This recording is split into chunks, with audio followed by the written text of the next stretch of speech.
Teman-teman semuanya, malam ini kita sharing tentang diam. Benar gak sih? Benar ya? Tentang diam. Dan saya nggak mau ngebahas dari sisi fikih, hukum diam, terus nanti ada juga yang bertanya tentang hukum puasa diam, puasa nggak ngomong, dan seterusnya. Karena memang dakwah saya agak sedikit menghindari perdebatan fikih. Kita akan coba renungkan beberapa kisah tentang diam yang ada di dalam Al-Quran. Setidaknya ada 4 apa 5 gitu kisah tentang amazingnya diam itu di dalam Al-Quran. Yang menurut saya nih, setelah saya coba tadabbur beberapa ayat tentang kisah diam ini dalam Al-Quran, ternyata sama, poinnya tuh sama di antara semua kisah. Bahwa diam kalau kita lakukan itu tepat dan kita punya alasan yang jelas, maka diam itu akan menjadi jalan lahirnya keajaiban dalam hidup kita. Jadi jalan munculnya keajaiban dalam hidup kita. Banyak orang yang berbicara untuk membela diri, padahal kalau dia diam, Allah yang bela dia. Kita ngebela diri kadang-kadang gak ngaruh, karena pembelaan diri kita tuh dianggap subjektif. Tapi kalau Allah yang bela dia, Allah punya banyak cara dan Allah menggenggam hati manusia. Sehingga ketika misalnya kita ribut dengan seseorang, setelah kita menjelaskan duduk perkaranya, kita ngejelasin yang sebenarnya terjadi apa, udah cukup diam. Dan jangan melanjutkan perdebatan. Kenapa? Biar nanti sisanya Allah yang akan beresin. Nah, ini butuh apa untuk bisa kayak gini nih? Butuh iman. Karena kalau kita imannya lemah, kita kayak agak meragukan Allah bakal ngebelain kita. Padahal kita dalam posisi yang benar, mungkin kita akan terus-terusan bela diri. Kita akan tulis panjang sampai di scroll, kita akan narasi dengan kata-kata, kita akan berdebat, kita akan kerahkan semua teman-teman yang bisa ngebelain kita. Kita akan cari semua argumen, kita akan cari semua kesalahan dia, dibalikin. Semua cara ini adalah cara orang untuk membela diri dengan cara berucap. Ternyata di Al-Quran Allah pernah menceritakan kepada kita cara membela diri dengan diam. Bahkan kadang-kadang ketika kita membela diri dengan berucap, justru Allah menjauhkan dirinya dari kita. Allah pergi. Kenapa Allah pergi dari kita, berpaling dari kita? Karena saat kita membela diri dengan berucap, dengan ngomong, dengan broadcast, dengan komen, dengan bikin caption dan seterusnya, kadang-kadang di dalam kata-kata kita itu ada hal yang justru gak benar. Ada yang bohong terpaksa gitu. Akhirnya gara-gara pengen bela diri kita jadi bohong. Gara-gara pengen bela diri kita jadi cari-cari kesalahan orang lain. Gara-gara pengen bela diri kita jadi buka aib. Gara-gara pengen bela diri kita jadi melebih-lebihkan sesuatu yang harusnya gak kayak gitu. Artinya justru karena kita berucap, karena kita ngomong malah jadi salah. Akhirnya orang gak respect, Allah lebih gak respect lagi. Sehingga malam ini kita pengen belajar tentang gimana cara menjemput keajaiban ketika kita punya masalah dengan seseorang lewat diam. Mungkin teman-teman sering mendengar hadis yang disampaikan oleh para penceramah, para ustadz. Hanya mungkin malam ini kita akan lebih banyak ngambil contoh. Karena saya pikir narasi-narasi ideal berupa ayat dan hadis udah banyak yang menyampaikan. Tapi membawanya dalam contoh konkret daily kehidupan kita itu mungkin gak semua orang aware. Karena emang kehidupan orang beda-beda. Apalagi misalnya seorang ustadz yang mungkin jarang main sosmed. Dia gak tahu masalah di sosmed itu apa. Seolah-olah sosmed itu bukan realitas hidup. Padahal kita tahu anak muda Indonesia main sosmed sehari gak kurang dari 6 jam. Berarti ada 6 jam realitas kehidupan kita yang jarang dibahas dan dibimbing dengan bimbingan agama Allah, Al-Quran dan hadis. Kenapa? Karena realitas ini kurang difahami oleh sebagian guru-guru, oleh sebagian ulama yang mereka emang agak gak terlalu akrab dengan sosmed. Mereka gak akrab dengan yang namanya Instagram, YouTube, Twitter, Line apalagi. Karena Line ini anak mudanya mungkin ABG banget kan. Jadi agak-agak kurang akrab. Kalaupun mereka pakai itu hanya karena soleh banget kali ya. Karena soleh banget jadi mereka pakainya sebatas sekedar share ceramah doang. Jadi gak main. bukan pemain sosmed lah, sekedar menggunakan sosmed sebagai media panggung ceramah. Udah share, itu juga kadang-kadang yang nge-share-nya admin, jadi nggak ngulik gimana cara tuh kurang ngulik. Padahal realitas sosmed itu udah jadi realitas daily kehidupan kita. 6 jam kita ada di sosmed dan 6 jam itu tetap waktu yang akan dihisap oleh Allah. Bukankah selain harta, selain tenaga, selain amal, waktu juga akan dihisap? Maka waktu kita 6 jam itu apakah tidak ada hubungannya dengan agama? Ada banget. Sehingga saya mencoba untuk semampu saya bareng dengan kita semuanya belajar. Bisa nggak ya kita jadi smart netizen? Atau dalam kehidupan sehari-hari bisa jadi smart citizen dengan sikap diam. Gimana sikap diam citizen, smart citizennya? Lagi di jalan, ketika orang lain mungkin bikin kita bete, bikin kita emosi, bisa nggak kita diam? Di rumah ketika kita berselisih dengan pasangan, bisa nggak kita diam? Di kos-kosan ketika kita digedor-gedor terus minta uang kos-kosan sama bu kos, bisa nggak kita? Salah. Itu mah ngumpet ya. Salah contohnya. Ya gitulah pokoknya.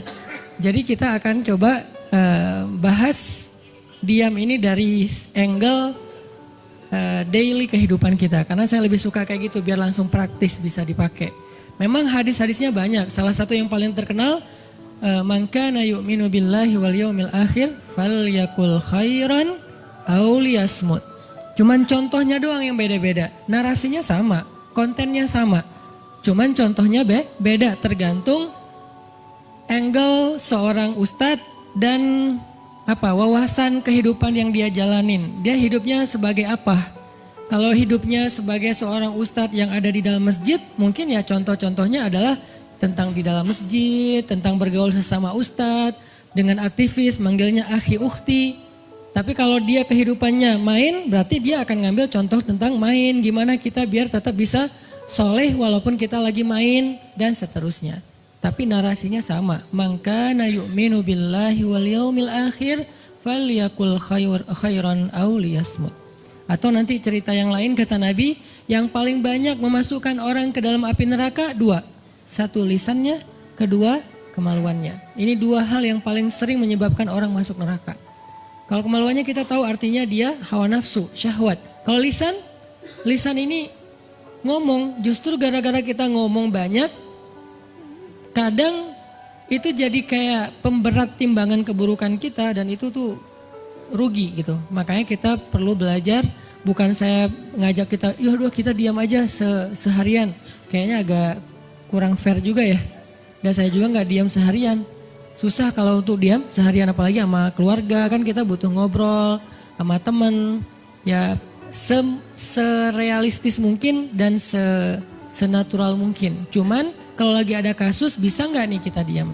Terutama kalau lagi ada kasus. Terutama kalau lagi ada masalah. Dan saya yakin kita tuh pasti sering punya masalah dengan seseorang. Gimana caranya kita diam? Gimana cara Nabi diam ketika diomelin oleh Aisyah radhiyallahu anha? Ngomel, diam.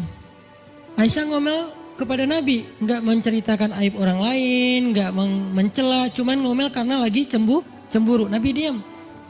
Beres Nabi diam, baru Nabi nanya, udahan Aisyah, udahan. Terus Aisyah mau apa? Udah. Jadi nggak didebat sama Nabi. Padahal Nabi kalau mau mendebat, hadisnya banyak banget. Tinggal sesungguhnya saya bersabda, kan beres ya. Udah selesai, tapi kok Nabi nggak pakai hadis? Kok malah kita yang pakai hadis Nabi untuk mendebat? Sementara Nabi pemilik hadis nggak pakai hadis buat berdebat. Kalaupun beliau berdebat, perdebatan yang positif, perdebatan yang konstruktif, yang membangun, yang memberikan hasil yang insya Allah tetap menjaga akhlak. Itu yang disebut dengan wajadilhum billati hiya ahsan. Tapi kalau dengan keluarga, Nabi itu nggak suka debat. Istrinya ngambek, istrinya rame-rame nggak mau nggak mau ngomong sama Nabi, ya udah Nabi di mihrab ngomong aja sama Allah sama Jibril. Ternyata lebih dahsyat lagi. Ketika Nabi di mihrab ngomong sama Allah dan Jibril doang, akhirnya istri-istrinya lebih dari seminggu ngerasa kayak nasib kita gimana ya, kok Nabi udah nggak mau ngomong sama kita lagi, kok kita digantung gini gitu kan ya. Akhirnya turunlah ayat Al-Quran yang menegur istri-istri Nabi gara-gara perilaku mereka kepada Nabi. Ini menunjukkan bahwa ayat-ayat tentang diam itu menjadi solusi itu luar biasa loh. Dan saya pengen malam ini sebagai motivator katanya, sebagai motivator saya pengen memotivasi kita supaya kita percaya diam itu solusi. Diam itu keajaiban. Nggak usah komen itu ternyata, nggak nge-replay komen head itu ternyata bagus. Nggak usah terlibat dalam perdebatan di sosmed, itu tuh bagus banget. Saya hari ini tadi sore posting tentang update berita di Palestina. Ada seorang perempuan yang ditembak di perbatasan sama orang Israel. Kenapa saya turn off si komennya? Karena saya tahu ini akan mengundang emosi. Jadi takutnya malah kemana-mana kan. Jadi ngomong politik, jadi ngomong apa, mending di turn off aja deh. Tapi kalau yang lagi saya dibully, saya biasanya nggak nge-turn off. Yang di turn off tuh hal-hal yang sifatnya memunculkan polemik yang semakin melebar, jadi kurang produktif. Akhirnya kita offin dulu komennya. Tapi saya tetap pengen share itu biar orang update berita dari sana tuh lagi apa. Dan mudah-mudahan saya berharap itu di repost orang banyak, akhirnya jadi minimal membangun awareness masyarakat dunia bahwa Palestina itu layak untuk merdeka. Dari dulu udah layak untuk merdeka sejak mereka dijajah oleh Israel. Itu doang sih kampanyenya. Tapi saya nggak mau kampanyenya melebar kemana-mana sehingga di-offin dulu aja komennya. Kenapa? Off komen itu kadang-kadang bagian dari diam baik. Ngapain juga kita ladenin komen yang macam-macam walaupun mungkin komennya itu ada yang kita berpihak sama dia, sepaham dengan dia, ada yang beda. Tapi tetap aja saya lihat kadang-kadang komen itu berlebihan. Sampai muncul kalimat-kalimat mencela, sampai marah-marah, sampai caps lock tanda seru kan ya. Ini kan nggak nyaman lagi kan kalau udah kayak gini, mending diam. Nah di sini kita pengen belajar, diam itu ternyata ajaib. Diam itu ternyata benar-benar kata orang emas. Diam itu ternyata solusi. Diam itu ternyata pembelaan diri yang paling efektif. Kalau selama ini kita masih percaya membela diri yang paling efektif ngomong. Membela diri yang paling efektif itu bikin postingan. Membela diri yang paling efektif itu bikin caption yang bagus. Membela diri yang paling efektif itu komen. Membela diri yang paling efektif itu minta pembelaan dari manusia. Ternyata mungkin itu benar, tapi ada yang lebih efektif lagi. Membela diri dengan diam. Dan gimana cara membela diri dengan diam sampai mendatangkan keajaiban? Itu yang akan kita coba renungkan malam ini. Oke, yang pertama kita akan baca kisah diam di surat Maryam, surat favorit saya. Coba teman-teman buka surat Maryam, surat 19. Di dalam surat ini ada dua adegan diam. Pertama, adegan diamnya Nabi Zakaria. Yang kedua, adegan diamnya Maryam. Surat 19, surat Maryam, ayat 10. Sekaligus kita pengen belajar. Kalau kita lagi diam, pas kita dicerca, ketika kita disakiti, ketika ada masalah dengan seseorang, kalau kita diam kita ngapain? Gitu kan gitu ya, nggak diam doang kan, kita ngapain? Nah di sini kita belajar surat 19, surat Maryam ayat 10 dan 11. Kita tilawah bareng-bareng ya, saya baca habis itu teman-teman ikutin. A'udzu billahi minasy syaithanir rajim. Bismillahirrahmanirrahim. Qala rabbi ij'al li ayah. Qala ayatuka alla tukalliman nasa thalatha layalin sawiyya. فخرج على قومه من المحراب فأوحى إليهم أن سبحوا بكرة وعشيا. Berkatalah Zakaria, Rabbi, berikanlah untukku sebuah pertanda bahwa aku akan punya anak laki-laki. Allah berfirman, tanda-tanda bagimu adalah engkau tidak akan bisa berbicara dengan manusia selama 3 malam berturut-turut. Maka keluarlah Zakaria kepada kaumnya dari mihrabnya dan memberi mereka isyarat supaya mereka bertasbih kepada Allah setiap pagi dan petang. Ini adalah adegan ketika Nabi Zakaria dapat berita gembira akan punya anak laki-laki. Karena Nabi Zakaria berdoa minta anak laki-laki dari sejak nikah sampai usia 80 tahun. Kurang lebih sekitar 50 tahun berdoa. Lama banget, ya Allah beri anak, ya Allah beri anak. Sampai iparnya udah punya anak keren namanya Maryam. Iparnya adalah Imran. Udah punya anak keren banget, cewek, soleha, dari kecil udah beribadah di Masjid Al-Aqsa. Zakaria masih minta anak, ya Allah, ya Allah, ya Allah. Sampai puncaknya Zakaria ngelihat Maryam dapat makanan dari langit. Zakaria datang ke mihrab Maryam, terus di situ udah ada makanan yang bukan dibawa oleh Zakaria. Zakaria nanya, "Anna laki hadza ya Maryam?" Maryam dapat dari mana makanan ini? Kata Maryam, "Huwa min indillah, dari Allah," kata Maryam. Gimana caranya? Kata Maryam, Allah punya cara sendiri. Allah yarzuqu may yasha bighairi hisab. Terserah Allah gitu. Masya Allah, Masya Allah. Zakaria kagum sama Maryam. Langsung pergi ke mihrabnya Zakaria, sholat. Dan di dalam sholatnya Zakaria berdoa, hunalika da'a Zakaria rabbah. Di saat itulah Zakaria benar-benar nangis berdoa kepada Allah. Ya Allah, Rabbi habli min ladunka dzurriyyatan thayyibah innaka sami'ud du'a. Ya Allah, beri saya anak seperti dia, seperti Maryam. Engkau maha mengijabah doa dan saya gak pernah berputus asa meminta kepadamu. Udah 50 tahun lebih. Tiba-tiba Allah bilang, ya Zakaria, inna nubashiruka bi ghulam ismuhu Yahya lam naj'al lahu min qablu samiyya. Zakaria, sekarang kami akan perkenankan doamu, kamu akan punya anak, beri dia nama Yahya. Belum pernah ada anak seperti dia yang soleh di muka bumi. Zakaria kaget, walaupun doa tapi beliau masih berpikir kayak gimana caranya saya punya anak. Ini kayak tarik-tarikan antara logika manusia dengan iman. Imannya percaya Allah Maha Kuasa, tapi logikanya gimana caranya? Istri saya sudah tua, saya juga udah tua. Lalu Nabi Zakaria bertanya untuk biar lebih tenang, supaya logikanya nggak ragu lagi. Kalau imannya udah mantap, tinggal logika. Zakaria tanya, beri saya ij'al li ayah, beri saya bukti tanda gimana cara saya punya anak. Kata Allah, tandanya alla tukalliman nas salasa layalin sawiyya. Kamu tiba-tiba nggak bisa ngomong. Kamu sehat, kamu nggak punya masalah, tapi kamu nggak bisa ngomong. Mau ngomong tuh gak bisa.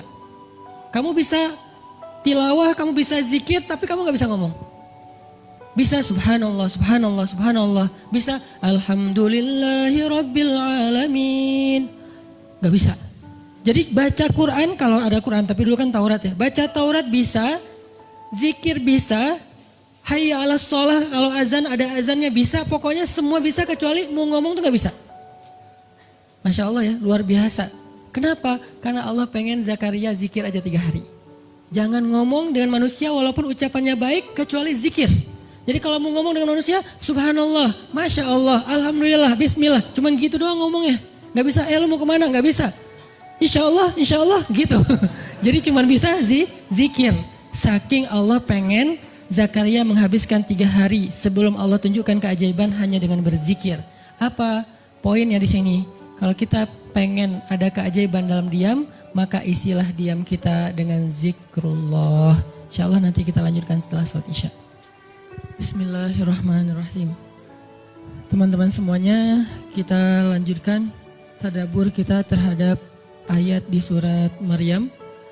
Ayat 10 dan 11, kisah keajaiban yang diperoleh oleh Nabi Zakaria alaihissalam. Dengan Allah anugerahkan untuk beliau anak yang super duper keren luar biasa yang bernama Yahya alaihissalam.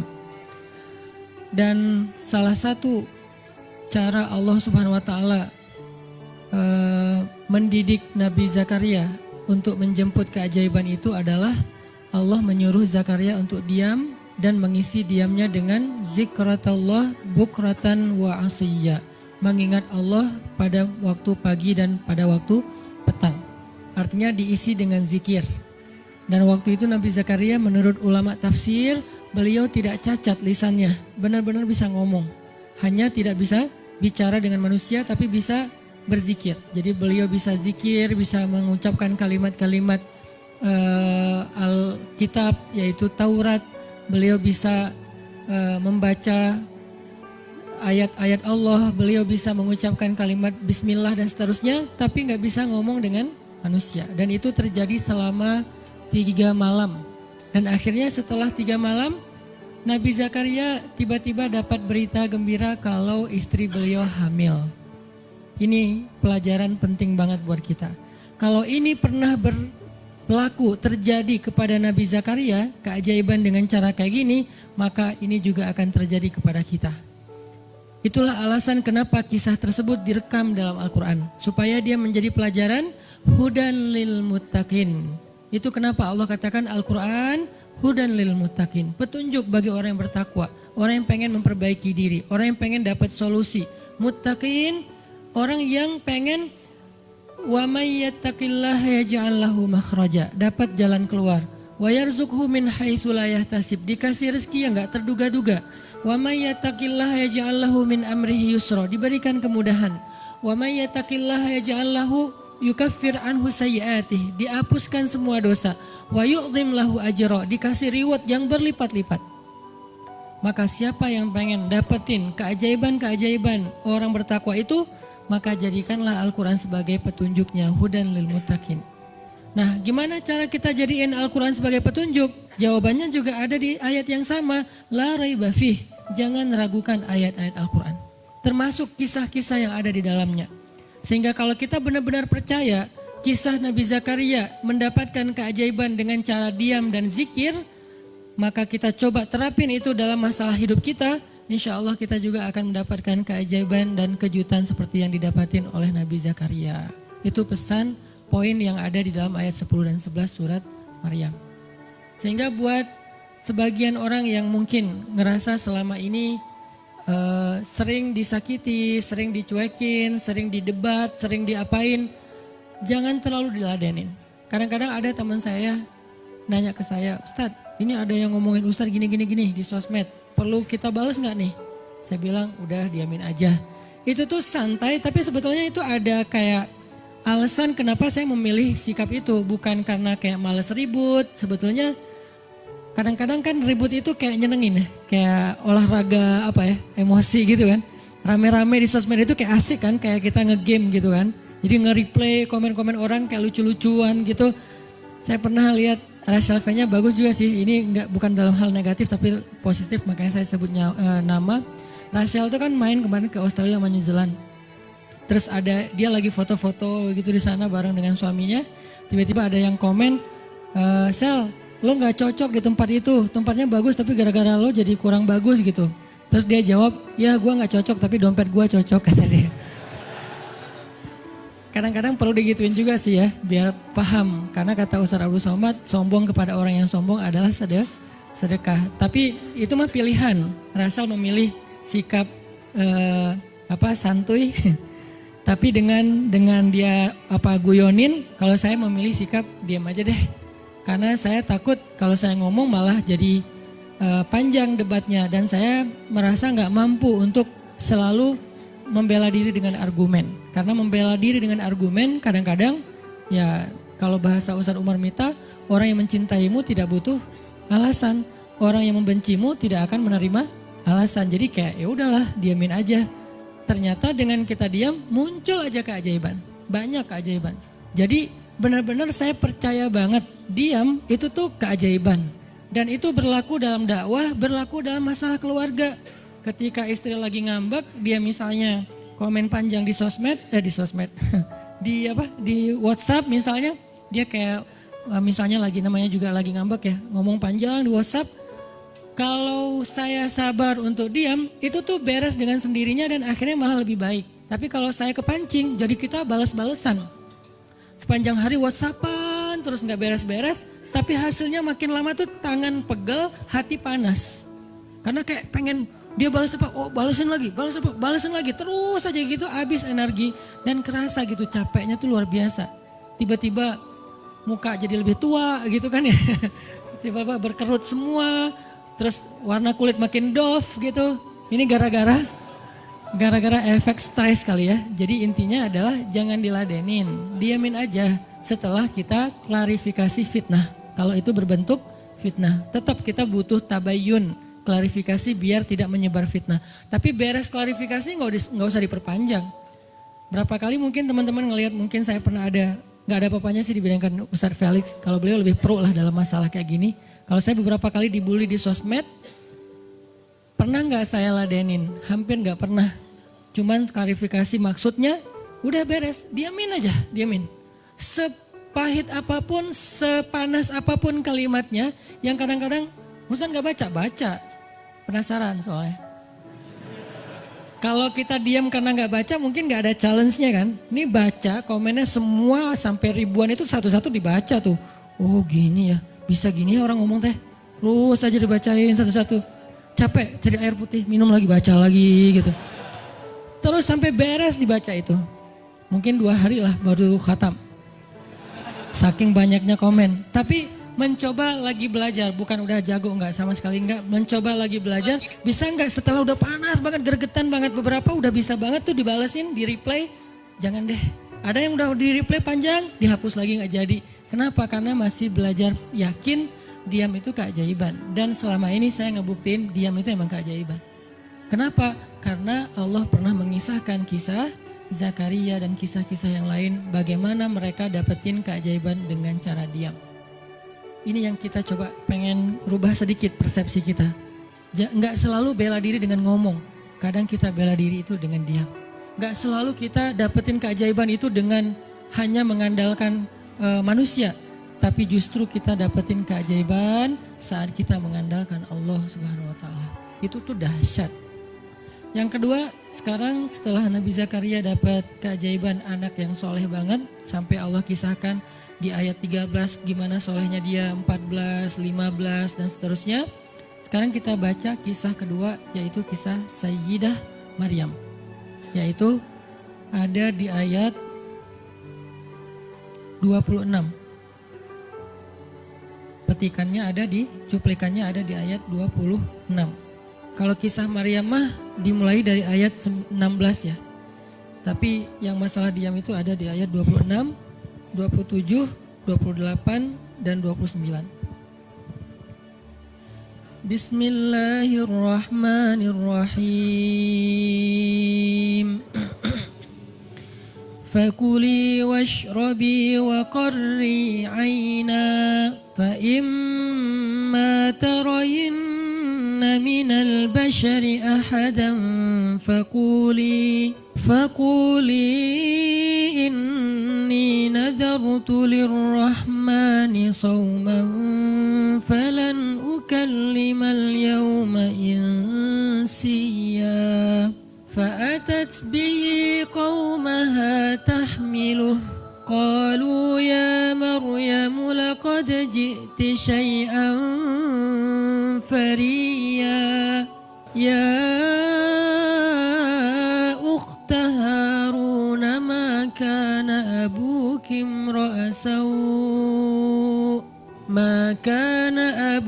امرأ سوء وما كانت أمك بغيا فأشارت إليه قالوا كيف نكلم من كان في المهد صبيا. Dan maka makan dan minumlah dan bersenang hatilah engkau wahai Maryam. Dan jika engkau bertemu dengan seseorang, katakanlah sesungguhnya saya telah berazam untuk berpuasa pada hari ini dan saya tidak akan berbicara dengan manusia pada hari ini. Lalu Maryam pun datang kepada kaumnya sambil menggendong bayinya. Kaumnya berkata, wahai Maryam, engkau datang kepada kami dengan membawa, kalau bahasa kita tuh, pembawa apa istilahnya, sial, apa ya, dengan membawa keburukan. Jadi kayak dianggap pembawa kesialan. Wahai saudari Harun, sesungguhnya ayahmu bukanlah seorang yang nista ataupun pendosa, dan begitu juga dengan ibumu bukanlah perempuan yang hina. Lalu Maryam memberi isyarat, fa'asyarat ilaih, memberi isyarat dengan menunjuk ke arah bayinya. Lalu mereka berkata, bagaimana kami akan berbicara dengan seorang bayi yang masih digendong oleh ibunya, maksudnya masih terlalu kecil. Ini adalah cuplikan adegan Maryam ketika baru pulang kampung. Jadi ceritanya di ayat sebelumnya, ketika kandungan Maryam semakin besar dan nggak bisa disembunyikan dari penglihatan manusia, Maryam pun pergi menjauh ke sebuah tempat yang tidak ada siapa-siapa.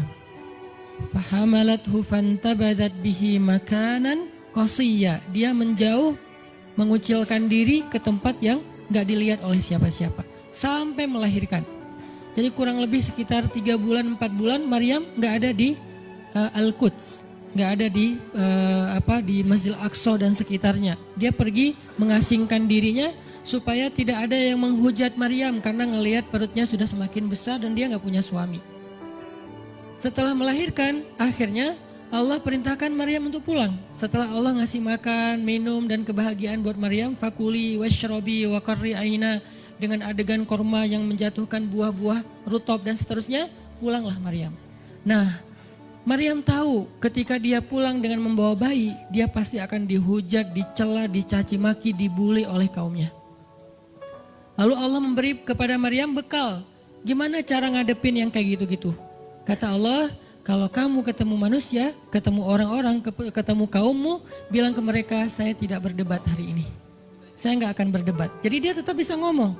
Tapi dia bilang, saya nggak akan berdebat. Saya nggak akan bicara dengan siapapun hari ini karena saya sudah bernazar untuk diam. Bilang kayak gitu kepada kaummu. Maka fa'atat bihi qaumaha tahmiluh. Maka datanglah Maryam kepada Al-Quds, kepada kota Al-Quds dengan membawa bayinya yang digendong. Datang. Baru dari ujung kota kelihatan Maryam, muncullah orang-orang Bani Israel semuanya rame di pasar-pasar mereka, semuanya menghadang Maryam. Maryam tiba-tiba dihadang di gerbang kota Al-Quds. Gak boleh masuk kota Al-Quds. Tadinya ada yang satu orang lihat, Maryam.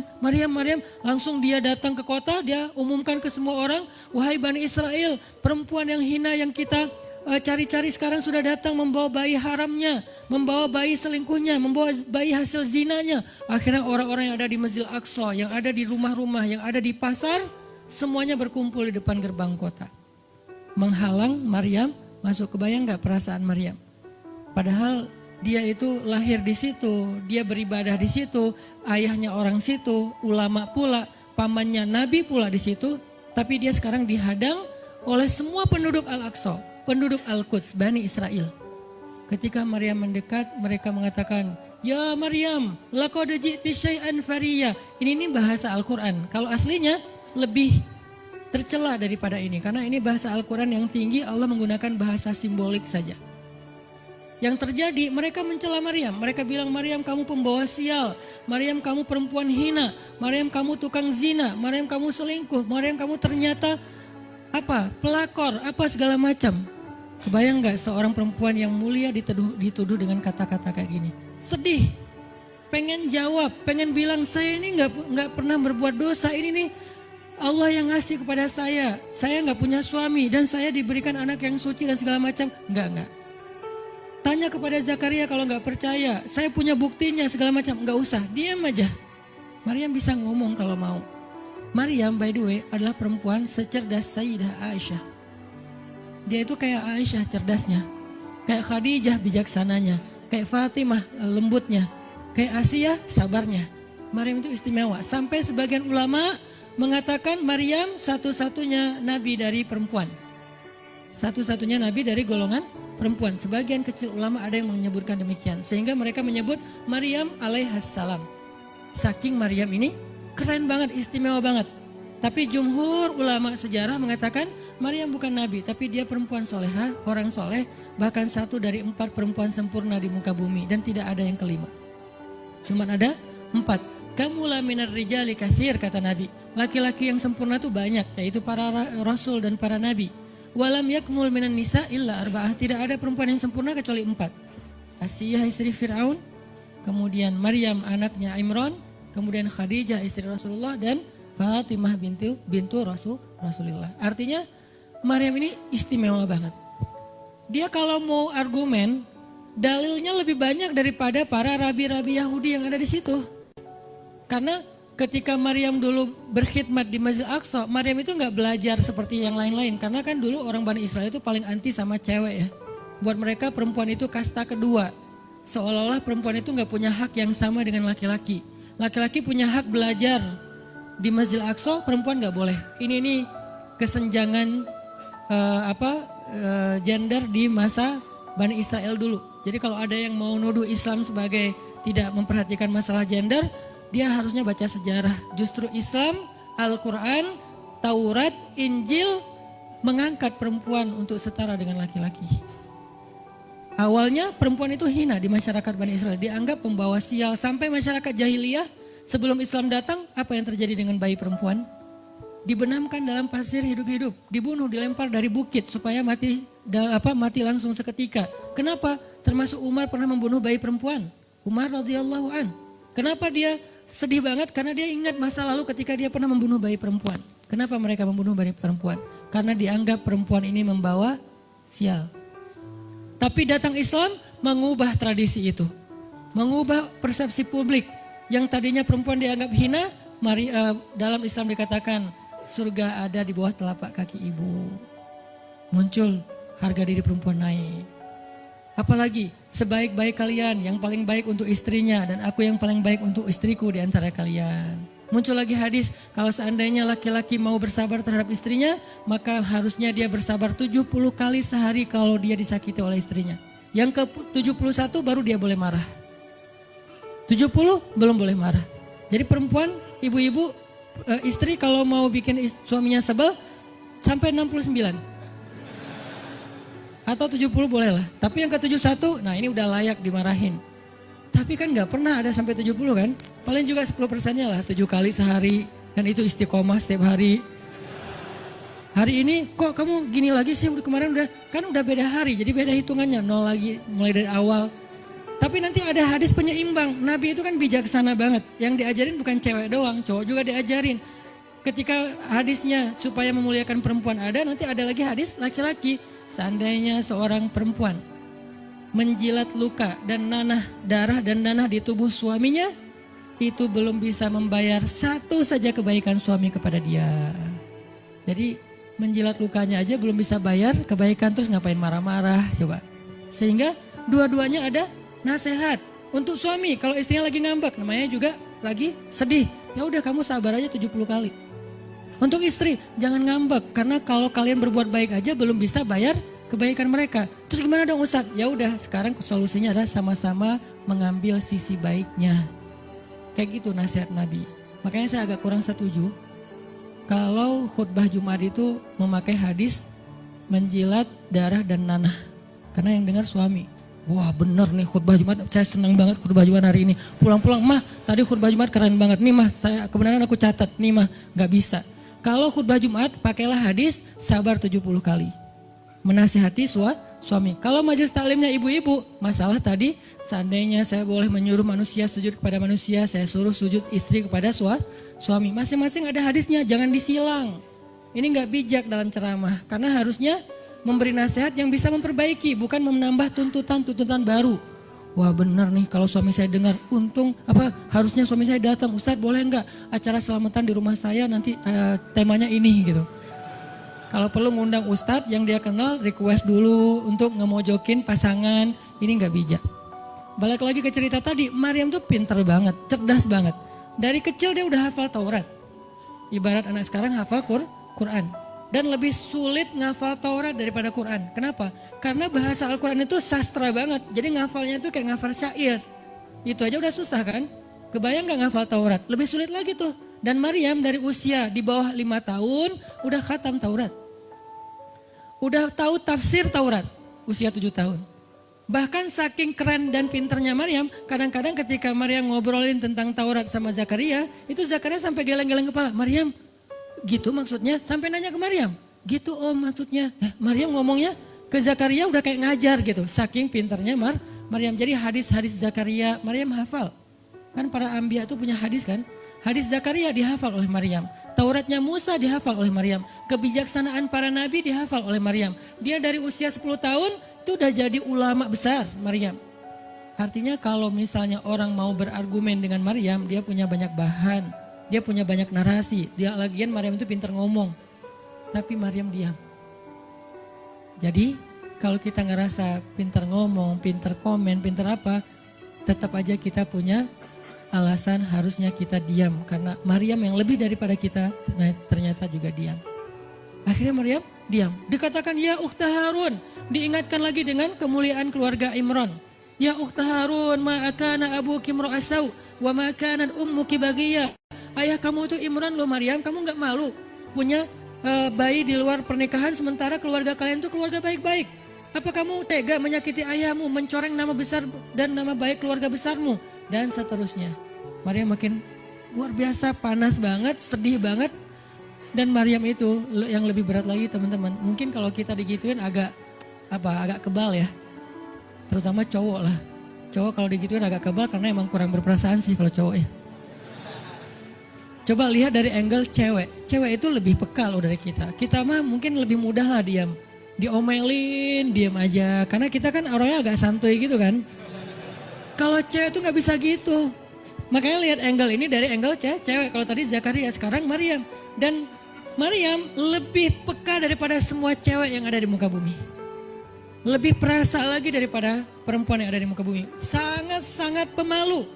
Saking pemalunya, ketemu cowok keren, ta'awuz coba. Cewek itu perasaannya lebih dalam daripada kita. Jadi kalau misalnya cewek-cewek, Maryam tuh gak punya, ketemu cowok keren aja dia ta'awuz. Siapa cowok keren yang ditemui Maryam? Jibril. Gabriel loh yang ditemuin. Dan waktu itu Jibril menjelma. Apa? Fatamassala laha basyaron sawiyya. Jibril menjelma sebagai basyaron sawiyya. Allah yang ngomong tuh, cowok keren. Allah yang bilang keren. Kalau kita merasa udah paling keren, menurut Allah biasa-biasa aja. Karena Allah pernah menciptakan Yusuf, Allah pernah menciptakan Muhammad, Allah pernah menciptakan Yahya. Kita merasa paling keren, Allah pernah menciptakan Sarah, perempuan paling keren juga, Aisyah, Fatimah. Jadi buat kita kayak udah kegeeran paling keren se-Bandung gitu kan ya. Menurut Allah mah biasa. Kalau Jibril, Allah sendiri yang bilang dia tuh emang keren. Jibril emang bukan malaikat, tapi kalau ketemu manusia, kecuali para nabi, Jibril itu menjelma sebagai manusia. Supaya tidak terlihat wujud aslinya. Karena gak kuat orang ngelihat wujud aslinya Jibril. Nabi Muhammad aja pertama ngelihat Jibril dengan wujud aslinya pas di Gua Hiro itu lari tuh. Takut, saking ngerinya Jibril tuh. Jangankan manusia, malaikat aja segan sama Jibril. Jibril lewat malaikat. Gak berani malaikat. Kenapa saya bilang kok disegani? Allah yang bilang di Al-Quran. Dia itu malaikat yang disegani. Dzu mirratin. Dzu mirrah kalau bahasa kita malaikat yang sangat berwibawa. Sehingga di antara malaikat aja gak ada yang sembarangan bicara sama Jibril. Mau bicara sama Jibril kayak aduh segan malu gitu malaikat, cuman gak pakai itu mah Sunda ya. Pokoknya malaikat mah gak berani ngomong sama Jibril saking segannya. Kenapa? Gagah banget wujud aslinya. Ketika dia membentangkan sayapnya, itu sayap menutupi timur dan barat. Jadi matahari, bulan, bintang udah gak kelihatan. Yang kelihatan cuma Jibril dengan keagungannya. Itu belum Allah ya, baru ciptaan Allah. Jibril, salah satu makhluk Allah yang paling agung. Sehingga saking kerennya Jibril, Allah gak menyebutnya dengan nama malaikat. Padahal golongannya malaikat, tapi Allah menyebutnya dengan Ruhul Quds, Roh Kudus, yaitu Jibril. Nah ketika ketemu dengan Maryam, Jibril bermisal itu menjelma sebagai basyaron sawiyah, cowok keren banget. Saking kerennya Jibril, Umar aja terkesima ngeliat Jibril. Pernah Jibril datang ngajarin iman, Islam, ihsan kepada Nabi Muhammad. Dan Umar ngeliat Jibril terkesima, gak bisa ngomong, diam aja. Benar-benar speechless banget nih Umar. Jibril udah pulang, baru Nabi nanya, Umar tahu gak itu siapa? Hah, apa Rasul? Gitu, saking masih kayak terkesima. Apa Rasul? Tahu gak barusan siapa? Siapa ya Rasulullah? Saya gak kenal orang itu, kok keren banget. Kata Rasul, itu Jibril. Masya Allah itu Jibril. Ya Alhamdulillah bisa ngeliat Jibril langsung, tahu gitu tadi. Gitu ya. Kalau bahasa kita mah udah langsung pengen foto-foto kan sama Jibril. Kebayang gak cowok sekarang lihat Jibril? Baru lihat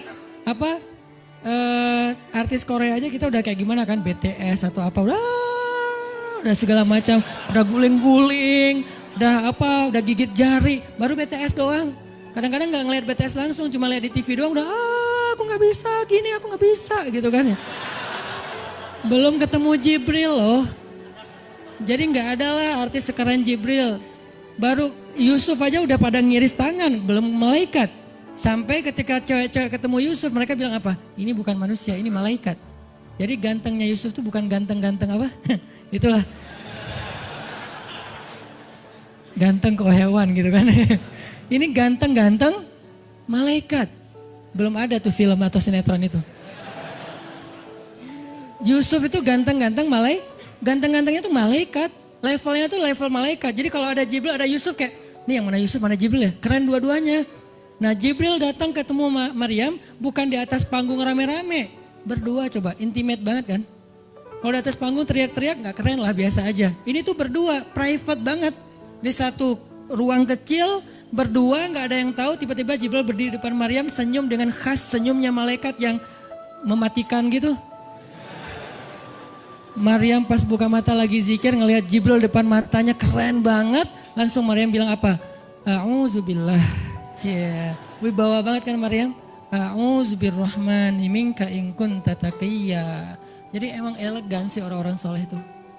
Dia langsung nunduk, dia bilang A'udzubirrahmani minka in kunta taqiyya. Aku berlindung kepada Allah yang Maha Rahman. Kenapa ngomongnya Rahman? Karena keren. Kalau enggak keren, A'udzubillah. Karena keren, A'udzubirrahman. Tapi masih ta'awuz, cuman pakainya Rahman. Karena Allah tuh maha pengasih yang udah bikin kamu tuh keren. Diksinya luar biasa ya. Maryam gak bilang, A'udzubillahi minasyaitonirrajim. Enggak, ini enggak layak dibilang syaitan, ini terlalu keren. Jadi gak bisa A'udzubillah, A'udzubirrahman. Berarti Maryam itu pinter. Sampai dia bisa memilih diksi Asmaullahil Husna. Dia nggak pakai diksi Allah, dia pakai diksi Ar-Rahman. Karena yang datang itu wajahnya tuh wajah orang baik, tapi keren. Akhirnya, A'udzubirrahmani minka in kunta taqiyya, kata Maryam. Jibril juga elegan, paham maksud Maryam. Maksudnya, kamu siapa? Itu pertanyaannya. Maryam nggak nanya, kamu siapa ya? Enggak gitu. Kan gaya culun-culun kayak caper gitu kan. Kamu siapa ya? Aku ada salah sama kamu. Enggak gitu sih Maryam ngomongnya. Saking elegannya Maryam, dia nanya kamu siapa tapi pakai kalimat zikir. Keren gak sih? Kita kadang-kadang zikir, A'udzubirrahmani minka in kunta taqiyya. Artinya apa Mbak? Sama-sama gak elegan ya. Kalau Maryam sama Jibril dua-duanya elegan. Bahasa orang elegan tuh emang banyak kode sih. Jadi kita mah yang polos-polos kayak gini, yang remeh-remeh rempeyek gak jelas gini, ya nggak akan paham kalau nggak baca tafsir. Makanya kalau mau theater of mind, baca Quran itu pakai tafsir, pakai kisah, baru kita ngerti kondisinya. Oh gitu banget ya, dahsyat banget ya kejadian waktu itu. Jibril datang dengan wujud yang kerennya. Maryam pengen nanya kamu siapa? Kok tiba-tiba masuk ruangan saya? Tapi bahasanya A'udzubirrahmani minka in kunta taqiyya. Aku berlindung kepada Allah yang maha baik darimu kalau kamu takut kepada Allah. Maksudnya kamu siapa? Takut gak kamu sama Allah? Baru Jibril mengatakan, saya adalah utusan Allah, berarti malaikat, untuk memberi kabar kepadamu kalau kamu akan punya anak. Baru Maryam melihat, gimana saya punya anak? Ya udah ada obrolan nih. Dan mereka udah biasa aja, oh Jibril saya kira siapa? Udahlah gak mungkin. Artinya udah kayak gitu nih kesolehan Maryam. Artinya Maryam itu orang yang sangat peka banget, perasaannya dalam banget. Terus nanti ketika Maryam melahirkan anak, tahu gak kata-kata Maryam apa? Ya laitani mittu qabla hadha wa kuntu nasyam mansiya. Saat Maryam merasakan sakitnya kontraksi, mau melahirkan Isa, Maryam itu sambil kontraksi sambil bilang, ya laitani mittu qabla hadha wa kuntu nasyan mansiya. Aduhai seandainya saya mati aja sebelum kejadian ini dan saya dilupakan oleh manusia seolah-olah saya tidak pernah ada. Kenapa Maryam ngomong kayak gini? Maryam ngebayangin betapa malunya dia nanti kalau harus membawa bayinya ketemu Bani Israel yang pada bawel. Bani Israel itu terkenal kaum yang paling bawel. Bawel banget. Kalau kita baca Al-Baqarah itu isinya kebawelan Bani Israel. Kata Nabi Musa, sembelihlah Al-Baqarah. Al-Baqarah itu kan banyak, yang warna apa? Cari yang warnanya bersih. Yang bersih kan juga ada belang-belangnya gak dikit. Terus yang beratnya berapa kilo, yang dari mana, dari Bali atau NTB atau dari mana, bawel banget. Udahlah cari aja seekor sapi, sembelih beres. Tapi nanya lagi, bertele-tele. Itulah Bani Israel. Dan Maryam tahu banget karakter kaumnya. Jangankan dengan fitnah kayak gini nih, ketemu Nabi yang udah menyampaikan hal yang benar aja, itu di debatnya tuh habis-habisan. Apalagi dengan kondisi Maryam. Makanya Maryam takut banget, dia nggak kuat menanggung malu. Kalau kita mungkin masih kuat lah nanggung malu. Kadang-kadang malah malu-maluin gitu kan. Kalau Maryam nggak kuat nanggung malu, berarti orang yang seperti ini harusnya kan berat banget untuk diam kan. Nggak akan kuat diam, harusnya dia ngomong gitu, dia belain diri. Tapi Maryam itu sisi lainnya adalah perempuan yang mukminah, siddiqah, sangat yakin sama Allah. Allah suruh diam, ya udah diam. Gimana pun dihujat, diam. Kata Allah diam, diam. Ya Allah mereka bilang saya itu berzina, diam. Ya Allah bilang ini anak haram, ini anak saya nih, anak yang mulia. Anak yang satu-satunya ketika lahir nggak disentuh setan di antara manusia loh. Satu-satunya manusia ketika lahir nggak disentuh setan. Nabi Muhammad setannya malah diislamkan. Beda, kerannya itu beda. Kalau Isa nggak disentuh setan. Kalau Nabi Muhammad setannya malah masuk Islam. Masing-masing punya keistimewaan lah. Tapi satu-satunya manusia yang lahir nggak disentuh setan cuman Isa. Kita semuanya pernah disentuh. Lahir langsung. Apa sih lo datang-datang ke dunia nggak nama-namain kerjaan gua gitu kan.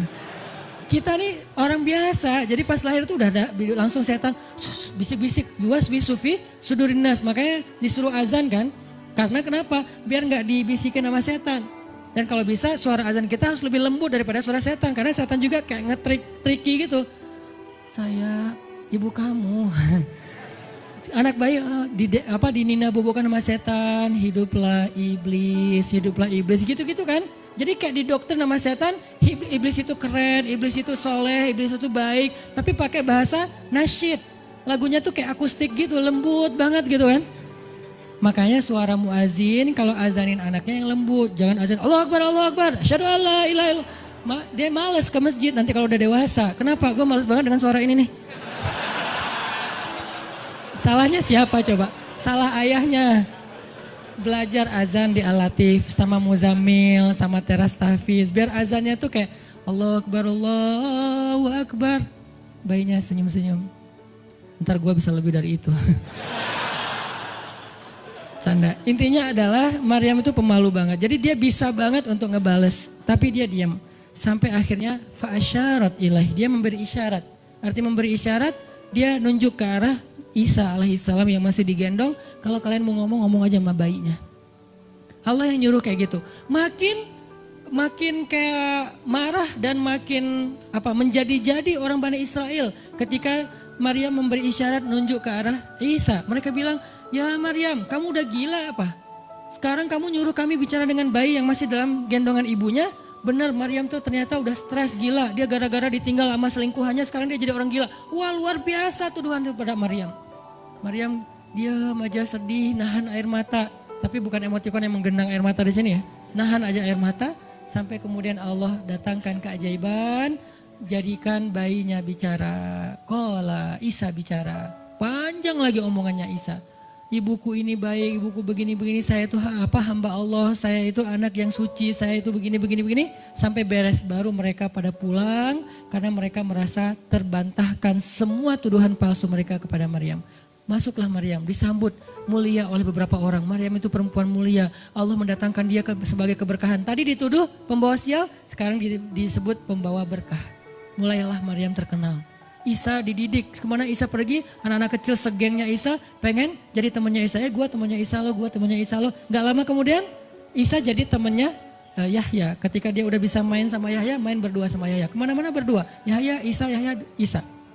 Tapi usianya agak jauh berbeda. Ketika Yahya udah masuk SD, Isa barulah lahir. Jadi kayak agak sekitar 7-10 tahun lah kurang lebih mereka jarak usianya. Tapi pas Isa udah remaja, mereka udah nyambung ngobrol. Nah, kelebihan masing-masing, kalau Yahya ini penghafal kitab Taurat, datang Isa, Yahya menghafal kitab Injil. Yahya Nabi, Isa Rasul, satu level di atas Nabi. Kalau Nabi mengikuti ajaran Rasul sebelumnya, kalau Rasul membawa ajaran baru.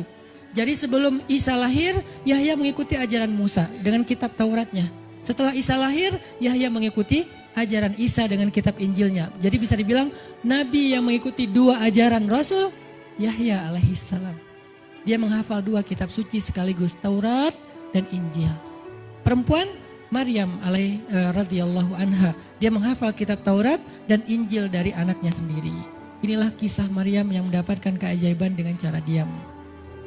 terakhir kisah Nabi Muhammad SAW ketika beliau bahasa lebih tepatnya dalam tanda petik ya, biar nggak bisa disalahin, kayak didiemin lah sama istri-istri beliau gara-gara istri-istrinya ngambek. Di dalam surat At-Tahrim, surat 66, coba kita buka. Surat 66. Ini juga kalau teman-teman baca kisah surat ini tuh luar biasa ya. Kita kayak baca novel atau kayak nonton film, keren banget. Saya memang senang banget dengan sirah Nabi dan para anbiya. Dan terutama kalau sirah ini berbentuk storytelling, bukan data sejarah ya. Karena membaca data sejarah itu emang agak-agak liar sih. Tapi kalau storytelling kan kita adegan ya. Wah seru ya.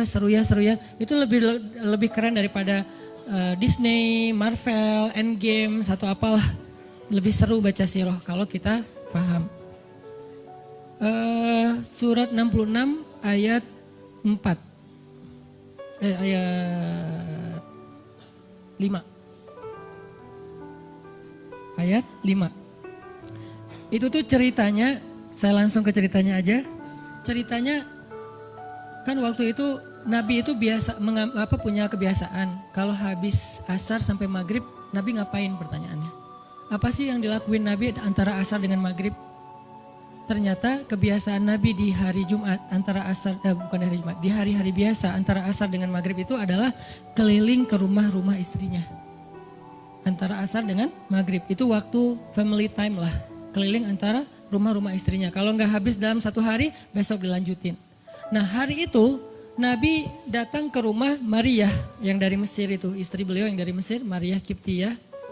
Dan lama di rumah Maria, nggak pindah-pindah gitu. Sementara Hafsah sama Aisyah udah nungguin Nabi di rumahnya Aisyah berdua. Karena emang Hafsah sama Aisyah ini kan ngegeng banget ya berdua ya. Kayak soulmate banget lah, walaupun sama-sama istri Nabi, tapi mereka kayak fair, berdua tuh nggak ada masalah. Kalau yang dengan yang lain mereka cemburu.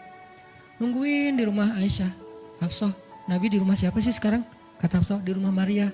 Kok lama banget sih di rumah Maria, dikasih makan apa sih? Gak tahu tuh, dari tadi kita tungguin gak datang-datang. Kan sesama cewek nih, ngobrol. Lama gak datang-datang, menjelang maghrib Nabi baru datang. Aisyah udah agak bete nih. Lama banget sih giliran di Maria aja datang lama, di rumah saya lama gak datang-datang. Begitu Nabi datang, tuh Nabi datang. Dia aja Aisyah sama Hafsah. Assalamualaikum. Waalaikumsalam. Kayak ngambek gitu kan. Kata Nabi, Aisyah kenapa? Hafsah kalian kenapa? Kata Aisyah, ya iyalah sedih. Kok di rumah Maria lama banget dikasih makan apa sih, enak ya? Kata Aisyah. Enggak makan apa-apa, cuma minum madu. Oh kata Hafsah, pantesan kok bau mulutnya gak enak. Pasti madunya gak benar tuh di sana tuh. Iya gak benar, jangan minum madu lagi kata Aisyah. Kata Nabi, ya udah mulai sekarang saya gak akan minum madu lagi. Demi apa? Menyenangkan hati Aisyah. Aisyah langsung yes, Nabi gak akan minum madu lagi demi saya. Berarti saya kan istimewa banget. Kenapa bisa istimewa? Karena aslinya Nabi itu hobi banget minum madu. Kayak saya mungkin senang minum kopi. Tapi demi istri, mulai sekarang saya gak akan ngopi lagi. Kan istri saya ngerasa, wah demi aku tuh dia gak mau ngopi lagi. Kan keren kan? Akhirnya Aisyah ngomong ke istri-istri yang lain. Kalian tahu gak? Kata Aisyah. Kayak ngomong di grup gitu kan? Tapi grupnya bukan grup WhatsApp, grup mereka gitu. Kalian tahu gak? Nabi sekarang gak akan minum madu lagi loh. Kenapa? Karena aku. Wah keren ya Aisyah, istimewa banget ya. Sampai Nabi rela gak minum madu. Padahal madu itu baik, Nabi senang juga demi Aisyah. Ya demi aku gitu. Akhirnya Aisyah bahagia. Allah gak ridho. Begitu Nabi ngomong kayak gitu, Allah turunkan ayat pertama surat At-Tahrim. Ya ayuhan Nabi. Jibril langsung turun. Ya Rasulullah ada pesan. Ada pesan tuh dari Allah. Kata Rasulullah, pesan apa Jibril? Nih, ya ayuhan Nabi, lima tuharrimu ma ahallallahu lak tabtaghi mardhata azwajik. Kenapa engkau mengharamkan apa yang Allah sudah halalkan bagimu? Hanya pengen menyenangkan hati istrimu, wahai Rasul? Astagfirullah, salah ngomong saya. Mengharamkan ya Allah halalkan. Astagfirullah ya Allah, mulai sekarang saya akan minum madu lagi. Astagfirullah, maafin saya ya Allah. Jibril balik ke Allah, kasih tahu Nabi akan minum madu lagi. Nabi ngomong ke istri-istrinya, ngumpulin semuanya, kecuali Aisyah. Semuanya dikumpulin, ada Hafsah di situ. Wah istri-istriku, maaf ya aku salah ngomong kemarin di depan Aisyah. Sekarang aku akan meralat, mulai sekarang aku akan minum madu lagi di rumah-rumah kalian. Jadi kalau sore aku lagi datang, siapkanlah madu seperti biasanya. Terus istri-istri Nabi ngerasa, Masya Allah, Nabi sekarang minum madu lagi demi kita, gitu kan ya. Kan antara mereka kan saling pengen nunjukin siapa yang paling istimewa kan. Demi kita sekarang Nabi udah minum madu lagi. Nabi sampai meralat kata-katanya. Akhirnya ternyata kalimat itu sama Hafsah disampaikan ke Aisyah. Kalau bahasa sosmed kita di capture, di forward. Kan bahaya banget kan. Disampaikan ke Aisyah. Aisyah tuh lihat Nabi sekarang minum madu lagi loh. Demi siapa coba? Demi kami. Aisyah, innalillah, jadi Nabi gini. Cuman Aisyah nggak sampai ngomong kayak kita. Dasarnya cowok di mana aja sama gitu. Itu mah kata-kata cewek sekarang ya. Kalau Aisyah kan elegan kan nggak ngomong gitu. Akhirnya pas Nabi datang Aisyah diam. Aisyah diam. Kata Nabi, Aisyah kenapa? Aisyah kenapa? Oh jadi gitu. Di belakang ternyata sekarang minum madu lagi. Hah? Nabi langsung datangin sama Jibril. Rasulullah tahu nggak kenapa mereka rame-rame sekarang? Siapa yang ngasih tahu nih ke Aisyah? Jibril ternyata jadi penengah. Makanya jangan macam-macam deh sama Nabi. Ada Jibril, ada Allah kan susah gitu membuat rahasia. Tahu nggak Rasulullah kenapa Aisyah ngambek? Kenapa wahai Jibril? Gara-gara Hafsah ngebocorin rahasia Nabi kepada Aisyah. Oh ini kerjaan Hafsah kata Nabi. Oke, Hafsah. Panggil nih Hafsah. Dipanggil Hafsah, kata Nabi Hafsah. Kamu udah membocorkan rahasia saya. Ini menurut sebagian tafsir. Memang ada banyak tafsir sih. Salah satu tafsirnya kayak gitu. Hafsah kamu udah membocorkan rahasia aku. Dan sekarang istri-istri pada ngambek. Istri yang lain juga ikut ngambek sekarang. Gara-gara Nabi kayak sekali minum madu, sekali gak minum madu. Yang lain pada diam semuanya. Datang ke rumah Ummu Salamah. Assalamualaikum, Ummu Salamah, waalaikumsalam. Tadi kayak aku belum selesai jemuran, dah langsung pergi jemuran. Gak mau ngomong sama Nabi. Maria, assalamualaikum, waalaikumsalam. Kayaknya tadi aku lagi sibuk nyetrika deh. Jadi gak ada yang mau ngomong sama Nabi. Diam semuanya. Nabi kan jadi sedih kan. Gara-gara siapa coba? Gara-gara Hafsah. Akhirnya Nabi bilang, Hafsah, aku kecewa banget dengan sikap kamu. Kamu gak jaga rahasia aku. Sekarang aku antar kamu pulangnya ke rumah Umar. Bahasa lainnya diceraikan. Hafsah dicerain sama Nabi. Kerennya Hafsah pas digituin, dia cuma nangis. Dia gak bilang, ya Rasulullah, Rasul tega nyerahin saya, terus saya gimana? Gitu. Enggak. Rasulullah cuma masalah madu doang, cuma masalah capture dan saya forward doang kayak gitu langsung diceraikan. Tega banget sih Rasulullah. Rasulullah gak punya hati apa? Enggak. Hafsah tuh diam. Ini nih keajaiban diam yang lain ya. Diceraikan sama Nabi. Innalillah, astagfirullahaladzim. Hafsah yuk kita pulang ke rumah Umar. Ya Rasulullah pulang aja. Baik banget nih Hafsah, soleha banget. Jadi by the way emang semua istri Nabi itu soleha, cuman namanya perempuan kadang-kadang muncul sifat dasarnya mereka cemburu, mereka sedih, mereka baper. Tapi itu manusiawi dan perempuan yang soleha pun merasakan hal itu. Hafsah pulang ke rumah Umar. Assalamualaikum, waalaikumsalam, dibuka sama Umar. Ya Rasulullah, Hafsah langsung masuk ke kamarnya. Ya Rasulullah, anak saya bikin salah apa? Pasti dia nyakitin Rasulullah ya. Maaf ya Rasulullah. Langsung Umar marah-marah. Hafsah, kamu ngapain sama Rasulullah? Hafsah diam aja. Dimarahin habis-habisan sama Umar. Umar tahu sendiri, sayang banget kan sama Nabi. Ketika ada masalah antara Nabi dengan anaknya, pasti yang dimarahin anaknya, bukan Nabi. Nabi pulang, Hafsah diomelin sama Umar. Diam aja, gak ngomong apa-apa. Diam. Akhirnya Jibril turun. Jibril turun, ya Rasulullah ada pesan dari Allah. Apa wahai Jibril? Di surat At-Tolak, surat putus. Kan At-Tolak itu artinya diputusin. Bahasa ini pesantrennya dicerai. Turun surat At-Tolak. Kata Jibril, Allah nyuruh kamu raji'ha ya Rasulullah. Raji'ha innaha qawwamah sawwamah fa innaha min azwajika fil jannah. Wahai Rasulullah, rujuk Hafsah, rujuk Hafsah. Disuruh rujuk. Allah enggak redha Rasul menceraikan Hafsah. Tahu nggak kenapa Allah begitu membela Hafsah ketika Hafsah ada masalah dengan Rasul? Salah satunya karena Hafsah diam. Harusnya Allah ngebela Rasul, Umar aja ngebela Rasul, sahabat-sahabat ngebela Rasul karena Rasulullah selalu benar. Tapi Allah ngebela Hafsah, kenapa? Karena Hafsah diam, sebegitu ajaibnya diam. Sampai ketika ada seorang perempuan bermasalah dengan kekasih Allah, Allah malah membela perempuan ini, bukan kekasihnya. Raji'ha ya Muhammad, rujuk Hafsah, dia itu istrimu di dunia dan di surga. Akhirnya Rasulullah, jadi saya rujuk wahai Umar, ya Hafsah masih nangis di kamarnya. Balik lagi Rasulullah naik onta ke rumah Hafsah, assalamualaikum, waalaikumsalam. Ya Rasulullah, udah saya marahin tuh. Hafsah kata Umar, udah gak apa-apa Rasulullah, udah gak usah bersedih, udah saya marahin habis-habisan dia tuh. Kata Rasulullah, Umar, aku pengen ngomong sama Hafsah. Ya Rasulullah jangan, biar saya aja ngomong, dia emang gak bisa ketemu sama Rasul. Ya Umar, aku pengen ketemu sama istriku. Hah, istrimu? Hafsah itu Rasulullah, keluar lagi Hafsah. Soleha banget, lembut banget, keluar. Ada apa ya Rasul? Hafsah tuh gak marah-marah. Ada apa ya Rasul? Hafsah, aku pengen ngomong sama kamu. Umar diam bingung. Kata Rasulullah, Hafsah, aku ingin ajak kamu balikan. Romantis gak sih? Rasul pengen ngajak Hafsah balikan. Kok balikan sih Ustaz? Ya rujuk kan balikan. Rujuk artinya kembali ya balikan. Hafsah balikan yuk. Umar bingung, hah balikan? Hafsah, Allah yang nyuruh aku untuk merujuk kamu. Umar makin bingung, Hafsah kamu keren banget. Sampai Allah belain kamu gitu.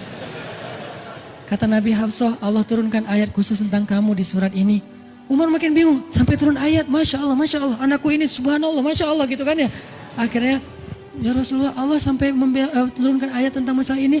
Alhamdulillah, Hafsah sujud syukur, Hafsah nangis, Hafsah langsung meluk Rasul. Umar, aduh gimana nih?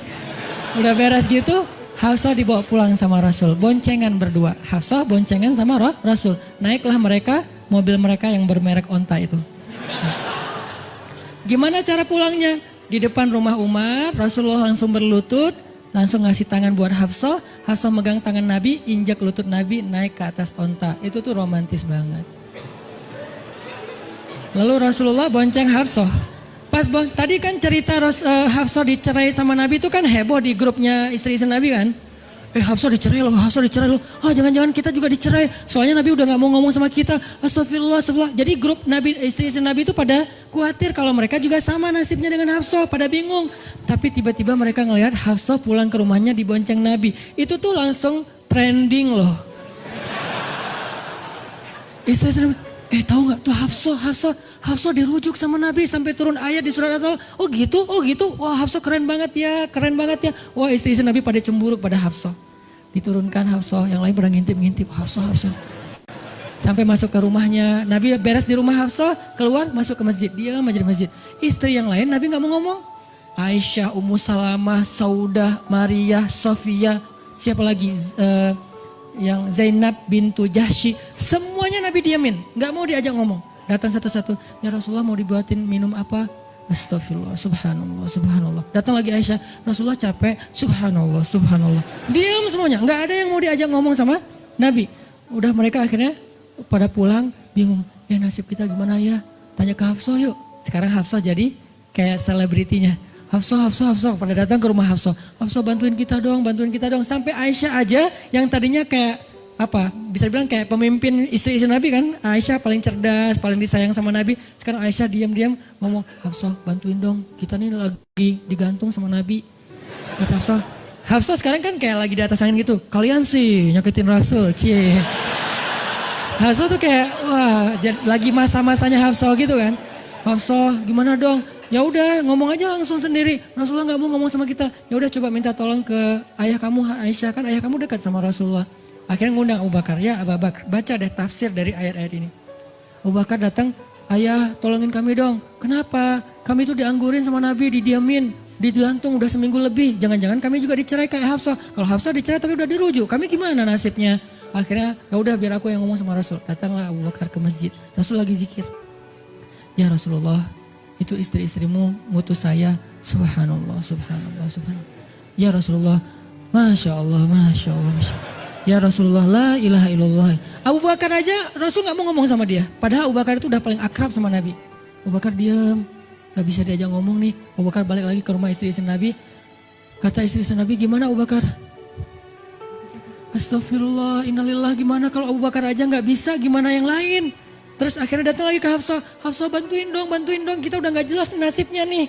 Kata Hafsah, ya udah aku minta tolong ayahku ya. Hafsah masih kayak gak mau langsung ke dia gitu. Ya udah aku minta tolong ayahku ya, panggillah Umar. Ayah bantuin mereka dong, nasib mereka sekarang lagi terkatung-katung gitu. Umar marah, kalian sih. Nah, tadi kan yang diomelin Hafsah kan, sekarang diomelin semua istri Nabi diomelin sama Umar. Dan salah satu kalimat omelannya Umar, itu tuh kerennya Umar sampai di-repost sama Allah. Coba. Ada gak manusia yang kata-katanya di-repost Allah? Gak ada, cuman Umar. 2 kali kata-kata Umar di-repost oleh Allah. Arti di-repost apa? Ditayang ulang di Al-Quran. Kan repost itu berarti tayang ulang kan? Di-capture, langsung di-copy, pas, langsung ditayangin. Itu tuh kata-kata cuman Umar yang pernah digituin sama Allah. Kata-kata Umar apa? Ayat ke-5. Kata Umar, kalau kalian gak minta maaf sama Nabi, Allah bisa aja mentalak kalian, menceraikan kalian dari Nabi, lalu menggantikan untuk Nabi istri yang lebih solehah, lebih hafizah, lebih bertaubat, lebih baik, lebih cantik, lebih perawan daripada kalian. Itu tuh kata Umar yang ada di ayat kelima. Jadi bisa dibilang ayat kelima adalah ayat repostnya kata-kata Umar. Saking kerennya Umar. Sampai Nabi pernah bilang kalau ada Nabi setelah aku, Umar lah orangnya. Cuman gak ada Nabi setelah aku. Jadi kalau ada orang yang benci sama Umar, saya heran. Dia baca sirah apa? Karena Umar itu keren banget. Abu Bakar itu keren banget. Kalau kita baca sirah mereka dahsyat tuh. Dan kalau ada yang bilang Umar sama Ali itu gak akur, aneh juga. Karena Ali memberi nama anaknya, yang pertama Abu Bakar. Yang kedua Umar. Yang ketiga Utsman. Ketika ditanya sama Umar, ya Abul Hasan kamu memberi nama mereka dengan nama-nama kami, kenapa? Kata Ali, aku berharap mereka jadi orang soleh seperti kalian. Terus gimana caranya Ali ngasih nama Umar sementara dia benci sama Umar? Gak mungkin dia benci. Masa ngasih nama orang yang dibenci kan? Dek namanya siapa? Namrud. Kok Namrud sih? Kan ayah saya benci banget sama Namrud. Datang lagi, dek namanya siapa? Iblis. Kok iblis sih gitu kan ya? Gak mungkin lah. Ngasih nama anak pasti karena sayang. Kayak saya ngasih nama Aisyah, Maryam, Mutia, Yahya, Ertugrul. Itu karena emang saya ngefans dan ngidolain banget dengan nama-nama ini. Yahya, Ayyash, tiga tokoh di situ. Nabi Yahya, Ayyash sahabat Nabi, dan Yahya Ayyash mujahid Palestina. Jadi 3 tokoh sekaligus. Nabi Yahya saya ngidolain banget supaya Yahya jadi anak kecil yang seperti Nabi Yahya menghafal Quran. Kedua, Ayyash itu sahabat Nabi Muhammad. Kemudian yang ketiga, Yahya Ayyash sekaligus itu nama mujahid Palestina yang paling pintar ngerakit banyak senjata-senjata untuk ngelawan Israel. Dan dia dibunuh sama Israel saking Israel benci sama Yahya Ayyash. Untuk membunuh Yahya Ayyash mereka ngebom 1 blok. Untuk membunuh Yahya Ayyash dan mudah-mudahan dia syahid dalam dalam kejadian itu. Artinya saya ngefans gitu. Ali juga kayak gitu. Balik lagi ke cerita tadi, akhirnya ngundang Umar. Umar datang ke Rasulullah. Ya Rasul, saya diutus istri-istrimu. Subhanallah, subhanallah. Ya Rasul, bicara dong, kasihan mereka kayak digantung. Ya Rasul, apakah engkau menceraikan mereka semua? Baru Rasulullah ngeliat ke arah Umar. Rasulullah tersenyum. Rasulullah bilang, enggak wahai Umar. Allahu Akbar kata Umar. Dia langsung takbir. Allahu Akbar. Istri-istri Nabi dengar suara takbirnya Umar itu pertanda, kode. Berarti berita gembira. Istri-istri Nabi juga Allahu Akbar, Allahu Akbar. Rame gitu kan. Umar masuk ke rumah istri Nabi. Wah Umar, Busyra ya Umar, Busyra berita gembira. Wahai Umar, ya berita gembira. Kalian tidak diceraikan oleh Nabi. Tapi jangan macam-macam lagi ya. Ya Umar, ya. Akhirnya sujud syukur semuanya. Beres sujud syukur mereka bilang, kita masak-masak yuk untuk Rasul yuk syukuran. Di rumah siapa? Ya di rumah Hafsah lah. Akhirnya mereka masak-masak di rumah Hafsah. Pas sudah beres masak-masak, mereka ngundang Nabi untuk pulang. Tapi yang berani ngomong sama Nabi cuman Hafsah. Hafsah, kita udah beres masak nih. Minta dong Nabi pulang ke rumah. Ya udah tenang, biar aku yang minta. Hafsah datang, ya Rasulullah, kami masak-masak loh untuk Rasul, yuk pulang yuk. Ya Hafsah, udah beres Nabi zikir, sujud, beliau balik sama Hafsah. Sampai ke rumah Nabi, tenang, udah selesai lah urusannya. Apa yang terjadi setelah itu Ustadz? Udah gak ada riwayatnya, jadi gak bisa diriwayatin. Pokoknya beres itu mereka pun hidup bahagia selamanya. Apa pelajarannya di sini? 2 orang di sini dapat keajaiban lewat diam. 1 Hafsah. Allah suruh rujuk gara-gara dia diam. Kedua Nabi, diam aja sambil zikir. Sampai akhirnya Allah beri pelajaran yang berharga. Istri-istri yang tadinya ngambek serentak semuanya insaf bahasa kita. Sadar dan mereka minta maaf kepada Rasulullah. Jadi kalau istri lagi ngambek, lagi ngomel, diam. Isilah diam kita dengan zikir. Tapi zikirnya bukan auzubillah minasyaitonirrajim, auzubillah. Jangan, dia bukan setan. Dia hanya lagi ngambek. Subhanallah, Masya Allah, Alhamdulillah. Yang paling efek itu la haula wala quwata illa billah. Itu ngefek banget. Mudah-mudahan ini bisa menjadi penyemangat, motivasi untuk kita semuanya. Betapa kata as-samt, as-sukut, diam aja dalam Islam itu adalah kebaikan yang luar biasa dahsyat. Mudah-mudahan itu bisa jadi behavior, perilaku kita sehari-hari, perilaku kita di sosial media, perilaku kita di jalan, di rumah, dimanapun. Sehingga orang yang sudah hijrah, udah ngaji, mukmin harusnya bisa menjadikan diam sebagai bentuk pembelaan diri kalau dia ada masalah. Barakallahu fiikum, subhanakallahumma wa bihamdika, asyhadu an la ilaha illa anta, astaghfiruka wa atubu ilaik. Assalamualaikum warahmatullahi wabarakatuh.